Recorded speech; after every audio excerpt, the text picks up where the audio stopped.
Bonjour, je m'appelle Franck Descolonges, je m'occupe d'un label qui s'appelle Heavenly Sweetness, qui fête ses 10 ans cette année. Et c'est un label qui, depuis sa création, en fait, est basé, enfin très concentré sur le vinyle, parce que je suis moi-même collectionneur, donc voilà, on voit quelques disques derrière de ma collection, ceux qui ne tiennent pas chez moi. Et, et donc, voilà, moi ça fait bientôt 20 ans que je collectionne des vinyles, et c'est aussi de là qu'est venue ma passion pour la musique. Après, j'ai travaillé en maison de disques, je suis arrivé juste avant les années 2000 chez Virgin EMI. C'était un peu la fin de l'âge d'or du disque, donc après j'ai connu la crise. J'ai continué à travailler dans le disque chez Vagram, et puis en 2007 je me suis dit tiens, je vais monter un label au départ pour me faire plaisir, donc avec mon associé de l'époque Antoine Rajon. Et l'idée c'était de travailler à côté et de produire des artistes, les développer avec mon savoir-faire, on va dire, professionnel, et prendre des artistes qui n'auraient pas forcément été signés par d'autres maisons de disques. Donc je pense, les premières sorties, il y avait Anthony Joseph, il y avait Lou Gamond, et donc à la fois des productions, mais aussi des rééditions, des vinyles qu'on avait, qui étaient des vinyles rares, recherchés, et se dire, bah tiens, c'est des vinyles qui, au moment de leur sortie, ont pas marché pour X raisons, pas le bon label, ou l'artiste ne savait pas faire, ou une succession de malchance, et leur donner une deuxième vie et permettre à un nouveau public de redécouvrir ces disques. Donc, comme ça, on a sorti des disques de John Beth Society sur Strata East, un label que j'adore, Don Cherry, voilà, aussi on a eu un deal avec Blue Note, donc ça c'est une super belle histoire. On a eu accès à tout le catalogue Blue Note en disant bah, allez-y, ressortez les vinyles. Donc bon, on en a sorti 36. Il faut savoir c'est qu'à l'époque, en 2007, on va dire jusqu'à 2010-2012, le vinyle c'était vraiment pas en perdition, mais en perte de vitesse. Donc c'était pas encore revenu. Et aussi au début du label, chaque fois qu'on sortait un album, donc c'était plutôt en CD et en digital, c'était le début du digital, on faisait un 45 tours avec un extrait de l'album et un remix.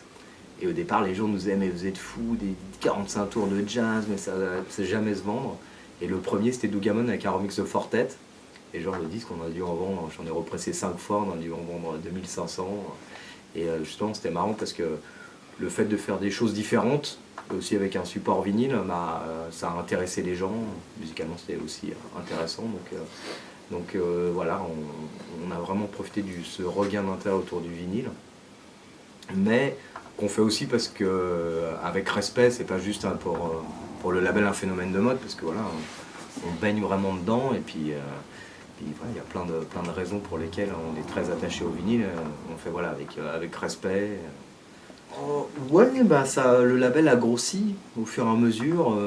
Notamment, il y a Anthony Joseph qui a été notre premier succès. Après, il y a l'arrivée de Guts qui a aussi aidé à développer le label. Euh, Puis le catalogue, au fur et à mesure, s'est élargi. Et puis, il y a un moment où donc, moi, je travaillais chez Vagram suite à donc, toujours la crise du disque. Voilà, ils ont fermé en gros le service dans lequel je travaillais. Puis, c'était le moment où le label avait suffisamment grossi. Donc, je me suis dit, bah tiens, je vais tenter l'expérience et le pari de vivre à plein temps du label. Et puis ça s'est plutôt pas mal passé, donc j'y arrive. Je survis. Oui, alors, en tant que label indépendant, il faut savoir, on n'est pas très nombreux à faire ça. Enfin, on va dire des vrais indépendants, parce que ouais, c'est super dur. Financièrement, économiquement, avec la crise du disque, les ventes se sont réduites, donc forcément il y a beaucoup de labels qui du coup soit ont mis la clé sous la porte, soit des gens qui voudraient monter des labels et qui n'y arrivent pas parce que voilà, il n'y a pas de quoi, ça génère pas assez d'argent pour en vivre ou payer les artistes. Et, et après l'idée, c'est un peu le modèle du 360 des majors, mais c'est de dire voilà, si j'enregistre un nouvel artiste, en général je vais être éditeur, j'essaye de trouver un tourneur, ou s'il n'y a pas de tourneur, de faire des soirées aussi ou des concerts pour que l'artiste joue. Et c'est vraiment multiplier les sources de revenus, où c'est un peu les petits ruisseaux qui font les grandes rivières. C'est voilà, plein de sources de revenus qui au final permettent de payer les artistes et de me payer à la fin du mois.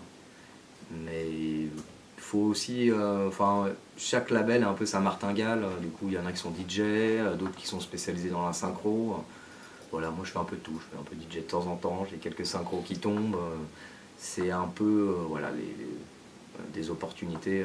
Après, la base, c'est toujours trouver des artistes, les mettre dans les meilleures conditions pour enregistrer, sortir des disques de qualité, enfin, au moins pour moi, puis j'espère que les gens trouveront aussi ça de qualité, et être super intègre artistiquement.